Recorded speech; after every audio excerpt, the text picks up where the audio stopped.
Hello and welcome to the Gooner Talk, back again with you guys for another episode of our Raw Reaction series, and specifically the Arsenal News Show for episode 150. Thank you so much, guys, for tuning in continuously throughout the season, and before the season started, we've been doing this show for a long time. It's not the 150th daily episode, because those that tune in obviously know that during the transfer windows, this show becomes the Arsenal Transfer News Show. And I don't know how many of those we've done either, but I'm curious actually now to check, but we've done a lot. It's fair to say we've done a lot of shows. In fact, if I go onto the main page of the channel, it should tell me the Arsenal Transfer News Show has done... I'm just having a quick check. It's not even showing me for some reason. It's not up there. Maybe because I haven't uploaded on it in quite some time. 171 shows on the Arsenal Transfer Show. That's quite a lot of shows. Over 300 we've done in total, which means I think we've nearly been doing this for a whole year of daily shows. Of course, there's been days off, which is expected. To do an 8 a.m. show every single day would be pretty crazy. But good morning to everybody in the chat box, and thank you for joining me again for these shows. Good morning to Paul, to Matt, to Stevie. Good morning, guys. Marcus Jose, good morning to you. Garrett Reese, Damien, good morning. Danger Close, good morning to Martin. Good morning to Steve, to Harvey, to Daniel, Anthony. And thank you for the kind messages as well in the chat box. Very, very kind of you indeed. Thank you, Garrett. It's a really nice comment. Thank you so much, mate. Really appreciate that. Steve says, question for the poll. To celebrate 150, should Tom offer an all-expense weekend trip to the Emirates, including box office, free drinks, a 5-star hotel, all travel costs from anywhere in the world? Steve, I mean, you sound like you're offering this as, some kind of sponsor. So, Steve, if you want to sponsor this, it's all down to you, son. It's all down to you. Drop me a DM if you want to finance this giveaway. I'm all for it, mate. I'm all for it indeed. But good morning, good evening, good afternoon, wherever you happen to be in the world. Thank you for joining me. And without further ado, let's crack on with today's 150th episode by telling you, as always, to go and subscribe to The Arsenal Way, where myself and Bailey and Chris returns. Chris has had a very nice week off, but he returns today. Looking forward to having a big chat and a catch-up with him. It's going to be very, very fun indeed to have a chat about Arsenal, although not so fun because we're chatting about Arsenal right now.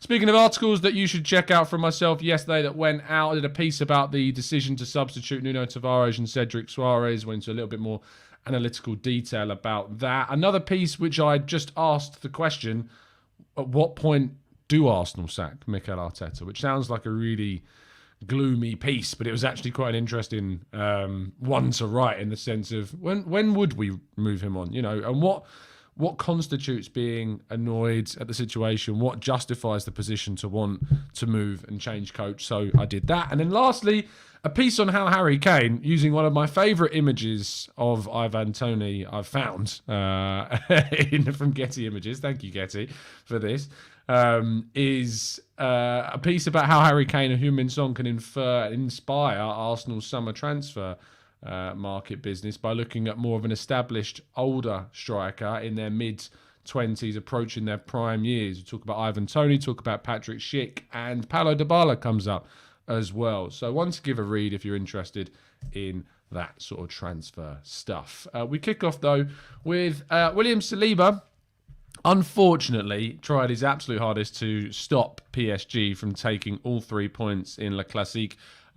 Scored right at the end, only for it to be narrowly ruled out by having his shoulder offside only just. Felt really bad for the guy, but ultimately played well during the game. Definitely stood out in the Marseille defence, as he has done throughout the season. Of course, at the end of this month, I'll be joined by Ben from the Marseille View to be talking more about William Saliba and getting your monthly update. We do monthly update shows on William Saliba's progress throughout his time with the club, so make sure that you're checking those out. But he also did an interview in which he told Le Parisien there is always a chance, after he was asked whether he will stay in France next season. He said, "I do not hide that I am very happy in Marseille. I have developed. I have passed a milestone.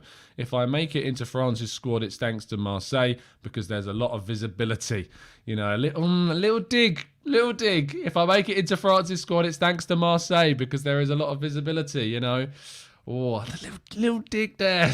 They are a very big club with a lot of pressure. But when you're good, there are a lot of good things that happen to you. We will see in May or June, depending on the discussions. Today, my future, I don't know what it is. Again, still open. It's still very open. It's not definitive. It's not done. It's not finished. And I think that he's kind of waiting on Arsenal a bit to tell him what they want. How can you act when you don't know what the club wants from you? And I don't think that he does. He doesn't know what they want from him. They don't know if he's going to be a player that's part... He doesn't know, rather, if he's going to be a player in the squad. And how can you ever categorically say, oh, yeah, I'm going to be leaving or I'm going to be staying without having those conversations? And, he is going to have those conversations. So there you go.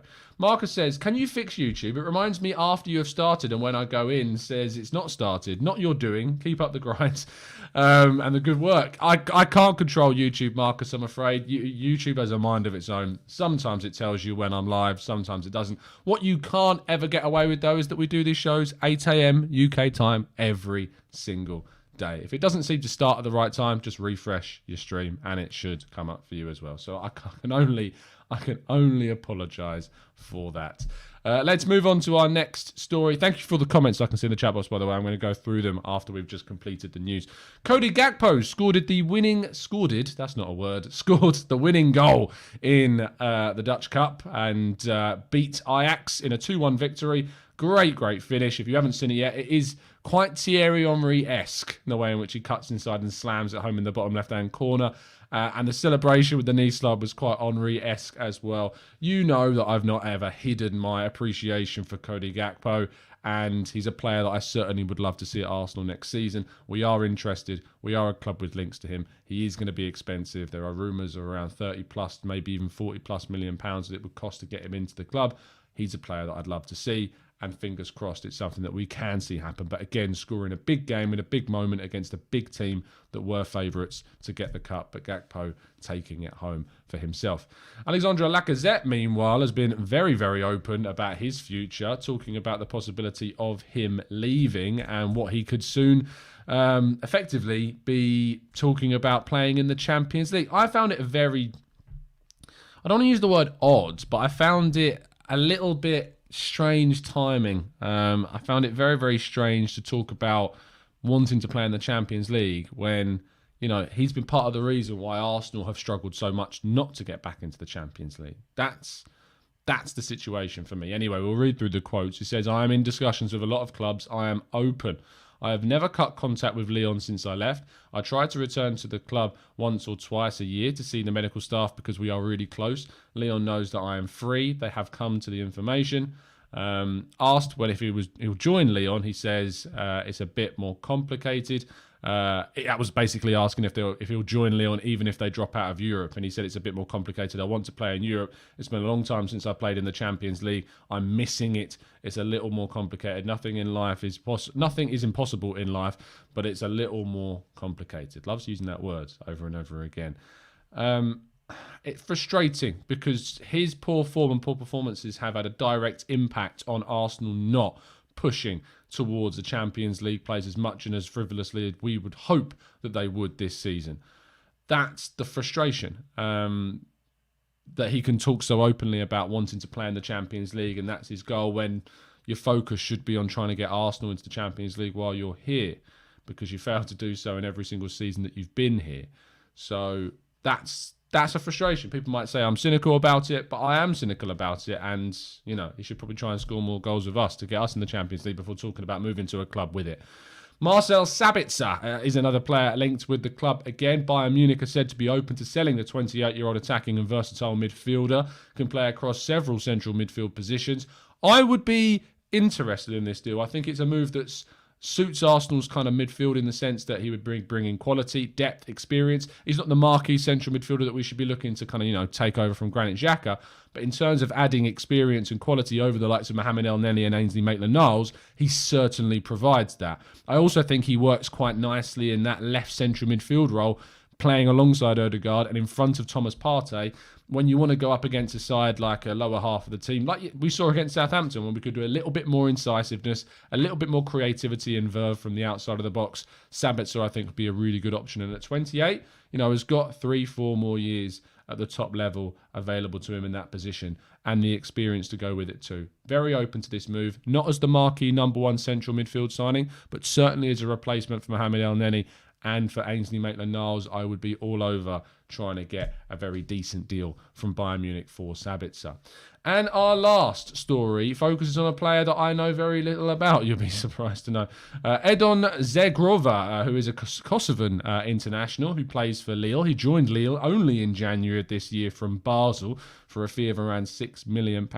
Arsenal are said to be interested in him. So far since joining Lille, he's scored 2 goals, got 1 assist in 7 games. And obviously previous to that, had 6 assists and 2 goals in 8 games in the Swiss Super League. He's a creative, wide player, plays predominantly on the right-hand side as far as I'm aware, and has done very, very well. Has played on the left as well this season. 9 games at right mid, 2 games at right wing, 2 games at left wing, and 1 game at left mid as well for both Basel and Lille so far. So a very interesting young 23-year-old player that we're said to be interested in signing. But beyond that, I know very, very little about right-sided, left-footed, in that Pepe mould, if you like, of inverted forwards, and playing in the position that Pepe, of course, used to play at Lille as well. So that completes all of today's news, which means we move on to the second half of the show. And if you've got any questions, throw them into the chat box and we'll try and get through as many as we can on this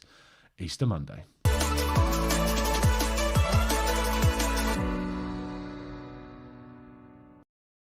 Okay then, let's jump into the chat. Let's scroll up a bit because I know there were quite a few comments going on while we were talking about some of those topics. Jay says, Tom, I'll be honest with you. Always be honest with me, mate. Always. I've mentally checked out this season. I'm looking forward to the summer window. Can't get over having 0 points from my last 3 games. Chelsea will roll us over. Meh. Jay, to be honest, I'm not surprised that you've checked out because it's really frustrating, right? It's really, really difficult right now. It's grating, isn't it? It really wears you down. And I'm coming from the perspective of, creating Arsenal content every single day, writing about it every single day, which I know is a dream job scenario. And I don't want to be naive in this, but when you do lose week on week and it's the club that you love that you're writing about and producing content about, and that's your 10 to 6, that's your 8 a.m, that's your evening discussions on podcasts, it's difficult sometimes because you've got such a love and attachment to a club. So trust me, Jay, I can empathise with you in that sense because I can assure you it's not easy for anyone who's an Arsenal fan right now. Shaheen and Lev, of course. Who knows who it is? It could be either of them. Thank you so much, guys, for the donation. Absolute legends. Morning, young Tom. Congrats on reaching the new landmark. Keep up the good work, mate. Don't forget to send me your prediction. And looking forward to joining you on TGT soon. If you aren't checking out the Arsenal Lounge, please make sure you do. I usually am joining them every single week. I can't tonight, unfortunately, because the show isn't tonight. It's tomorrow, which I have something on. So, but please do go and watch it. Myself, Lev, Shaheen, and Mo, who joins us every week, have a really good chat and discussion about Arsenal and wider world things as well that usually crop up too. So it's a good, nice chat, and you should be subscribed if you're not already. And Shaheen, Lev will get you on the show very, very soon, I am sure. Daniel says, Tom, I always miss the start because of the adverts. Oh, well, I can't help that. I mean, I need to pay my mortgage, unfortunately, Dan, so sorry. Danger Close says, I'm just wondering how long Arsenal's no-point streak will last. I hope it's over. I hope it's done. Because if we want to get Champions League football, we are going to need to win the rest of our games. That's not going to happen, but that's arguably what we need to do. It's ironically still in our hands. You win the rest of your games and you're still getting to the top 4. Crazy. Space Monkey says, I can't believe we played Chelsea in 2 days. I know. Abdul says, Saliba will find it difficult to play under Arteta, especially when he's playing inside the same dressing room with Guendouzi. Wow. Oh, my goodness. I think that when you're looking at a situation where someone like Guendouzi is left in such acrimonious circumstances, there's always the worry that his influence on Saliba's been there. But you don't know that. We don't know that for sure. We don't know if Guendouzi's ever been saying anything or convincing him not to do that or convincing him to stay at Marseille. We'll have to wait and see. Marcus says, assuming we lose to Chelsea, Man United and Spurs, do we make the top 6? I'm really struggling to see how we win another game as well. Who knows, Marcus? It's very difficult to see us doing that if we lose all 3. But we've got some winnable games. But you also have to think that Leeds are really turning around their form. Newcastle United are really turning around their form. Everton, we'll have to see what happens with them because they could still be fighting for their survival come the end of the season. But, Spurs have still got to play some interesting sides. They've got to play Burnley with a new coach that they got a very good result at West Ham yesterday. Weghorst, of course, getting on the score sheet. And speaking about Newcastle United, Bruno Guimaraes scoring twice for Newcastle. So frustrating. So frustrating. Talked about him. And honestly, the amount of people that I'd leave in comments on the videos like, he's not even starting for Newcastle. He's being gradually bedded in. And you look at what happens when you play him and when you use him properly. And when he is being used, scoring 2, winning 3 points against a Leicester team that was not going to be easy, and he did it. So there you go. Troy says, I honestly believe that nobody of good quality would want to come to our club that is so mediocre. Troy, I think that that's wrong. I think you look at the players that we've signed, you look at the money that we've spent and how we've spent it recently, it's been on good players. We brought in good players that have improved us.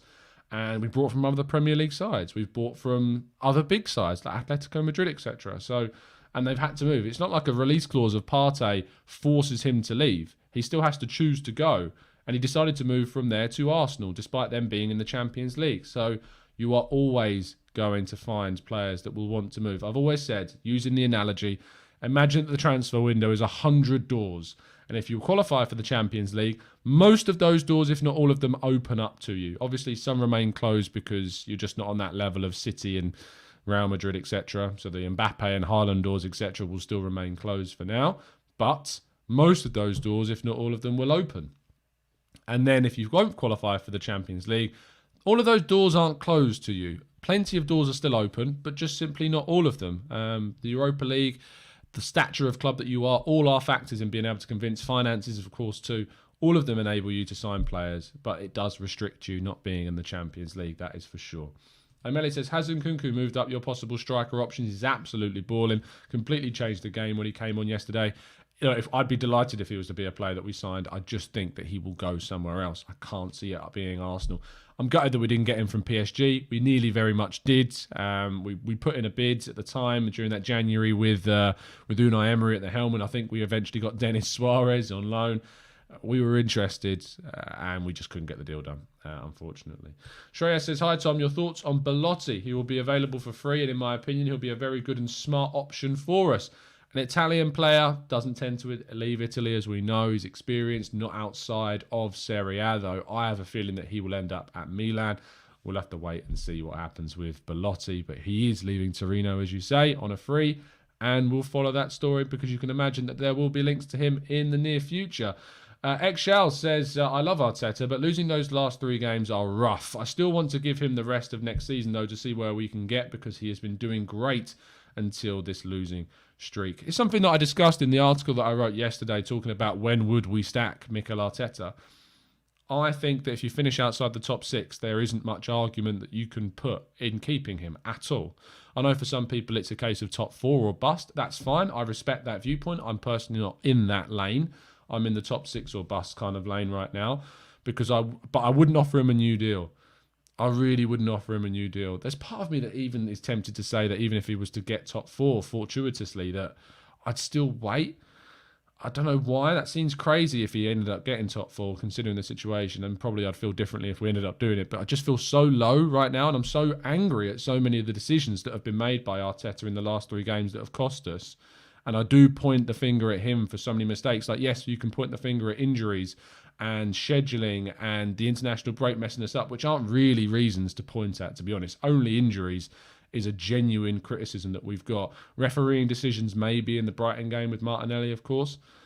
But still, I just think that we look at what has happened against Brighton with the decisions to put Xhaka at left-back and isolate Lokonga, to take off both full-backs against Southampton and strip yourself of your width in a natural sense, having a right foot on the right-hand side and a left foot on the left-hand side. You just lost all width and it made us so narrow, and we were just unable then to break Southampton down with any real meaning. We created nothing of real merit other than a fortuitous ball that fell to Emile Smith-Rowe, who he couldn't get a foot on properly, and Saka's right-footed shot that was never really going to challenge Fraser Forster. In the first half, when we had our fullbacks on the field, we created the best chance of the game and we should have taken the lead through Saka's chance. So those things make me frustrated and angry and enable me to point the finger justifiably at Mikel Arteta. John says, give me a break. We were flying with a full squad and we picked up excellent players in the last summer window. I agree with you. That's why I raised that point. Abdul says, why is Arteta putting youth players on the bench? However, he's refusing to play them in the Premier League. I think he's just making up the numbers. I'm not saying that's right. I would certainly be using some of them. I'd be putting Mika Bireth on the bench as well. But I don't know why he's so intent on putting them there and not using any of them. It does seem a little bit strange. Amandeep says, Arsenal are 16th in big chances created, on course to concede more goals than last season. Does it make sense to lose one more year with Arteta? I think it's not a case of losing a year with Arteta if we're able to strengthen in the way. What I would say is that if we had our first team and 11 players and our strongest team available for the entire season, I think we would have achieved top 4. Through a combination of having everybody fit, a combination of the teams around us, not being as good and us playing so well with our starting 11, it being set and sorted. That gives me the encouragement that, there is scope to improve, and that when we've lost those players, Mikel Arteta's naivety in trying to force replacements into certain positions or make errors in how he's dealing with those injuries has cost us. I don't doubt that. But I feel like the first 11 that he's constructed this season was enough to get us into the top 4 due to the merit of his team building and his philosophy with those specific players. But take away Xhaka for 3 months, take away Tomiyasu for pretty much the second half of the season, take away Kieran Tierney and Thomas Partey for the last 10 games, and it's absolutely hit us. But when they're back and when they're available, when our first team is there, you can really see the potential. You can really see what we could have achieved and what could have been there. And that's why I'm willing to go another year, if we finish in the top 6 at a minimum, to give another year, to add more depth, to add more quality, to get in a striker. That's what I'm willing to do, Amandeep. That's why I'm willing to give it that extra year, because I've seen enough that encourages me that we can still achieve things. The issue for me, and the only reason why you bring this up, is obviously because, if there's a better manager you can get, and I mean, when I say a better manager, it can't just be any old manager. It needs to be a manager that suits what's going on. Because let's be real, Carlo Ancelotti is a better manager than Mikel Arteta. But it didn't suit the Everton project, didn't suit what they were trying to do, didn't suit that club, and that's why it ultimately failed. We need to get a coach that is not only, if we're going to change coach, better, but has to suit what we're doing, which is why I'm so against the idea of Diego Simeone, because I just don't think it works, in my view. I just don't think it would work. I think he embodies Atletico Madrid in a very similar way that Arsene Wenger for so long embodied Arsenal. And I just don't think it would work elsewhere. So I wouldn't go for him, but I think there are coaches out there, if they were available, I would have moved for. But I don't think we will move on from Arteta, even if we finish outside the top 6, honestly. Marcus says, would love to go to a show on Thursday, but since at lockdown, even more wary of travelling to London. Are there likely to be shows elsewhere, and will it be streamed? Marcus, that's absolutely fair enough, and it's your own comfortability that you got to put above everything else. For those that don't know, we're doing a show on Thursday at the Hippodrome in London. Myself and Harry from the Chronicles of Gooner will be guests of a show hosted by Lee Judges TV, Lee and Dan, and at the Highbury Squad, Sophie, with special guest Kevin Campbell as well. There's been lots of interest, and thank you so much for all the people that messaged me and that have messaged Sophie and Harry and Lee and Dan and have asked to go. I'm really looking forward to seeing so many people there, and familiar faces too. It's going to be a really fun evening, 7 till 9, 18 plus if you want to go. I don't know if there's still availability, but if you do want to go, all you need to do is email Sophie, thehighburysquad@gmail.com, and she'll hopefully be able to sort something out for you. But I don't know what the availability is now. But 7 till 9 at the Hippodrome in London, Leicester Square on Thursday. It's going to be a lot of fun. Is there likely to be shows elsewhere? I don't know. This is just a one-off thing at the moment. The show is to be streamed, so you should be able to still watch it from the comfort of your own home as well. But I'm told that it's going to be streamed, so hopefully that turns out to be the case. I'd love to do a TGT live show. I never knew how much interest there would actually be in one, but seeing the response to this and people being interested, it's been very humbling and it's great. So maybe it's something that we do in the future as well. Anthony says, will Tommy be back this season at all? I don't know. I really, really don't know. It's impossible. We're told that he's meant to be back in training now. He's meant to be back in first team training, and we won't know until Mikel Arteta's press conference if that has happened or not. But that's what we were told. Let's wait and see. Gooner says, next 3 games, draw, win, draw. Come on, you Gooners. Let's get to the end of the season. GGT Review says, thoughts on Saka at left back? I think it's a must. No, I don't think it's a must at all. I think Tavares at left back is absolutely fine. I think he was good against Southampton. I don't think he was exploited. I don't think he was left as vulnerable on that side. I thought he played, a lot better than what we had in the Brighton game with Xhaka there. Mish says, if you keep Arteta for another year, I'd give him a contract. You can still let him go if it doesn't work. With no contract, he'd either have no clout or do well and be harder to keep. I still wouldn't. I think that it would be a huge cost. I also think it would give the club an excuse to keep him on beyond next season if it didn't go well too. So that's why I wouldn't give him a new contract if he doesn't finish in the top 4. Full Cats Army says, problem is many fans think managers and players are plug and play, and it's not. Arteta, who is willing to build, versus a manager like Conte, who only works with ready-made teams, won't suit our project. Hence why I've said, if Arteta is to go, we can't just get any old coach. We need someone that is going to be a good fit for Arsenal. It's not a case of just moving him on and getting someone in. Someone rather embarrassingly in the comments yesterday suggested that they would actually genuinely remove Arteta for Sam Allardyce. This is the level of personal hatred that grows towards Mikel Arteta, that silly views like that start to creep into the mindset of certain fans. It's mental. Absolutely mental, but it's the way we are right now. When is Lacazette available for selection, says Malawi? As soon as he's recovered from COVID is when he will be available. That's when we can expect him to be back, and we don't know when that will happen. Let's scroll up a little bit more. Troy says, I'm desperate to see Arsenal lift that Premier League trophy. Will I see it? I don't even know. I don't even know, Troy, either. At the moment, Arsenal are so far off what Liverpool are. I say so far off. Weirdly, we've been closer, I feel, this season than ever before. The games that we've put up against City and Liverpool, in the home matches in particular, I think have showed that competitive spark that's there. And we've got everyone available with the team that we're building. Away from home, still got a lot of work to do, without a shadow of a doubt. But we should have beat City at home. We absolutely should have done. And we were the better team when we played Liverpool at home, barring 10 minutes of pure genius and world-class play from Liverpool. So that's the difference. The difference is 10 minutes. And at home, not in the away games, of course. But that's the difference right now. We need to close things down. We need to close that gap. And there needs to be intent and ambition and objectivity about Arsenal's recruitment and mindset in how they run things to get there. And at the moment, it's very, very difficult to see. Fuad says, I'm with you, Tom. I want to see Arteta with a proper squad. That doesn't mean he shouldn't be made accountable if everything doesn't go perfect for him. It needs to be made. It needs to be able to adapt. What I would say is that having a proper squad makes him more accountable. If we do strengthen in the summer and it doesn't work out beyond, if we don't get into the top 4 next season, which is the absolute target. Like I don't think there's anyone next season that should be saying top 4 is not the expectation. You spent £250 million. In my view, I think, we've been pretty well to spend that money. I don't use it as a stick to beat him with this season at all. But next season, after spending what we assume to be more money, you then have to be looking at top 4, especially with the starting 11 that we've built now and what we can do to improve it even further. You have to be looking at top 4 next season.